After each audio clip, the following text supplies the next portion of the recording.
Прават кетіп атсын шықпайсыңар, 4 пансионат кетіп атсын шықпайсыңар. Өлкөдө каалаган сөз эркиндиги жоголду, талкаланды. Кайрадан жекелик өтүп баратасыз? Жок, жекелик эмес. Мен сөз эркиндиги талкаланды. Мамлекетте мыйзам менен иштебей калдык деп атам.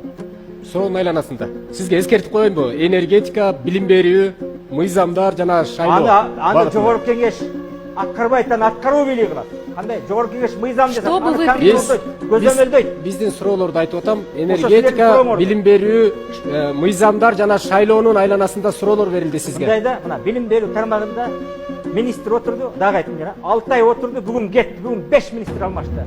Ушинтип отурса каякта оңол? Ошол силер чек коюп келип дебаттарда, дебатка билибиз башыбыз сылаганы келбейби? Чек коюлган жок, мына эркиндик мүнөтүңүз турат.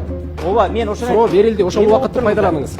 Биз эмне үчүн силер суроо бербейсиңер? Кем прават кеткени боюнча айтып атам. Камаулар боюнча, азаттыктын жабылышы боюнча силер каякта суроолорду бересиңер? Биз ошого жооп бербейм деп атам. Ал буларга айтып атат, эми ким колдоп бараткан элдин баары көрүп турат. Ким бүркүт, ким арыстан, ким карга экенин да жакшы билет.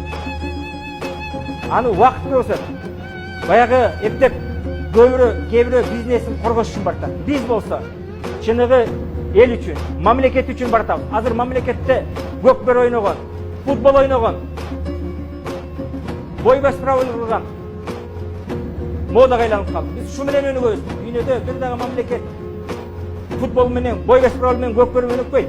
Тилекке каршы биз ошо менен мына силердин КТРиңерде 600дөн ашык каттоочуңар бар экен. Эч ким көрбөйт экен, 10 000 киши көрдүк. Бул не деген? 32 жылдан бери калып кайтып жаткандар. Мен Кудай буйрса келип калсам, силердин 80%ыңар иллюстрация кылган мыйзам жазып иштеп чыгам. Себеби 5% айдап чыгып кайра келгени мактай берет. Апенди эшегин жоготуп таап алгандай элесиңер. Бүт тазалайбыз силерди. Азыр чек коюп атасыңар силер.